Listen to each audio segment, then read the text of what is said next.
Soldaten der Westfront. Der heute beginnende Kampf entscheidet das Schicksal der deutschen Nation für die nächsten 1000 Jahre.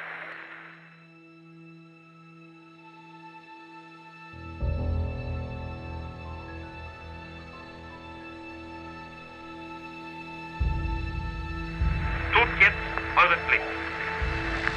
Das deutsche Volk ist mit seinen Segenswünschen bei euch. The Netherlands, that small, neutral country by the North Sea, is suddenly at war with its much stronger neighbour.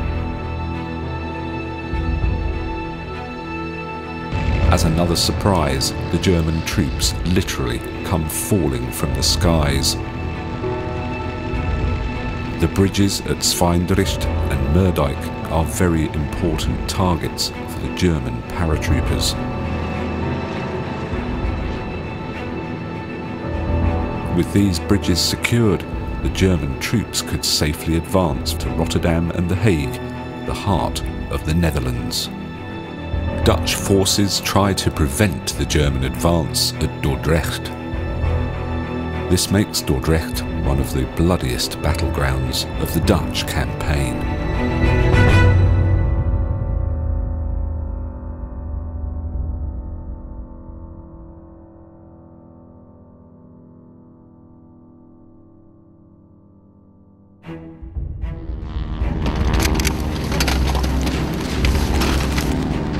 Early in the morning of the 10th of May, a company of paratroopers land in fields along the Crispina Road.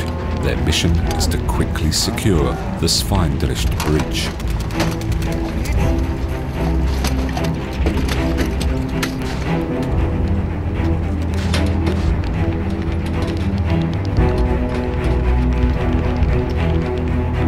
The low hum of the Junker 52 planes passing overhead alert the Dutch railroad troops at a nearby villa. Although these so-called railroad troops were there to protect the railroad station, they quickly move into action.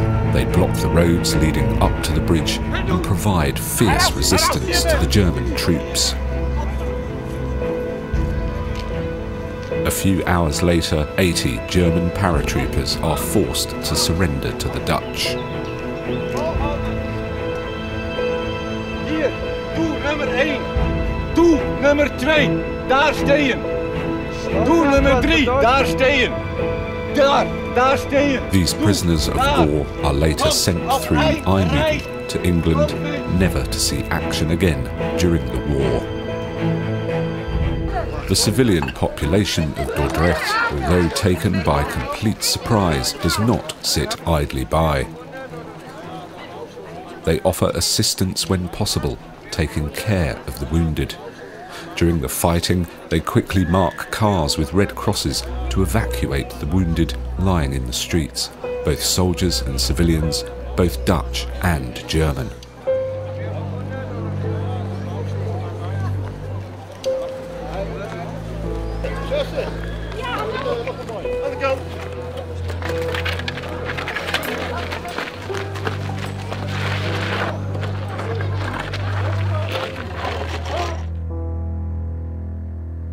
On the outskirts of Dordrecht is the villa Amstelwijk.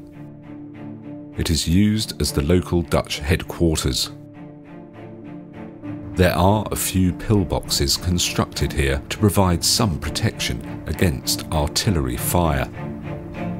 On the 10th of May, Amstelwijk is ordered to a state of alert when the German paratroopers land at the second toll.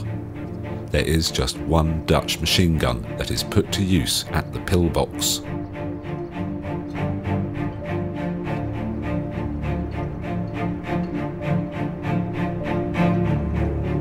A group of paratroopers manages to escape detection and advances upon the Dutch from the west, while the Dutch are taking cover from German rifle fire from the east. They are taken by surprise.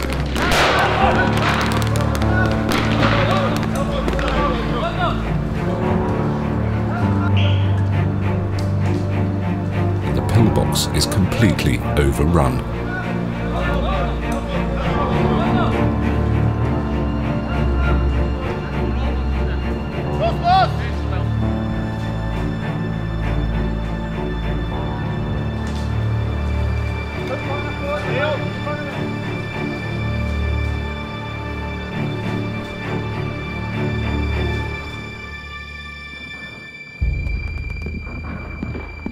14 Dutch soldiers and 4 German soldiers die.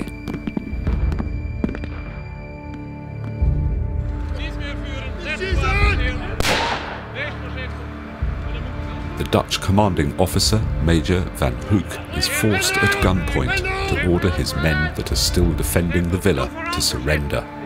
Behind a human shield of Dutch prisoners, the German paratroopers approach the villa. The remaining Dutch forces surrender.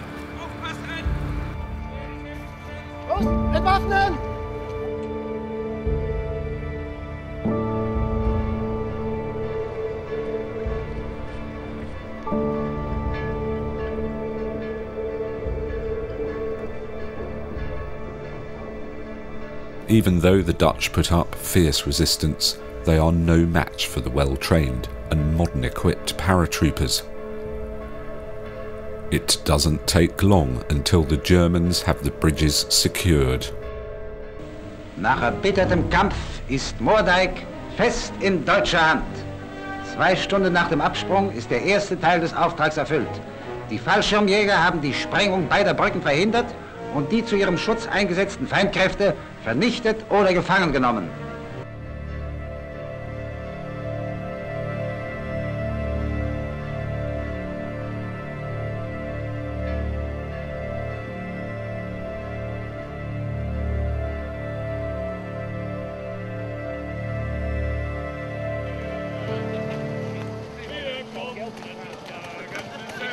And to make sure that the Dutch would not retake the bridges, the German general Kurt Student ordered over 500 men to Dordrecht from Rotterdam on the 12th of May.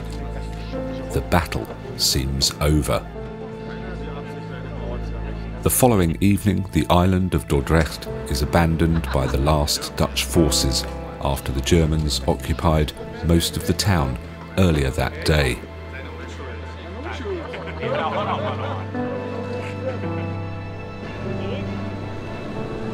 To prevent further disarray for the civilian population, the town council tries to establish contact with the German command in order to tell them all Dutch forces have abandoned the city.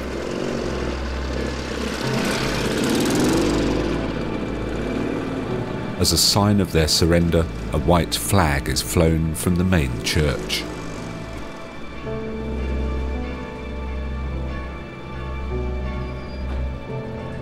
In the office of the Engineering Corps, the German officers meet with the Chief of Police and the Mayor of Dordrecht, who was injured during the fighting. They accept the terms of surrender for the city.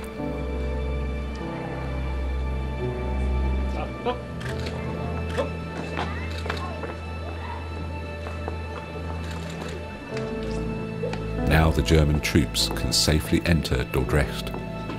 The battle is over. The occupation begins.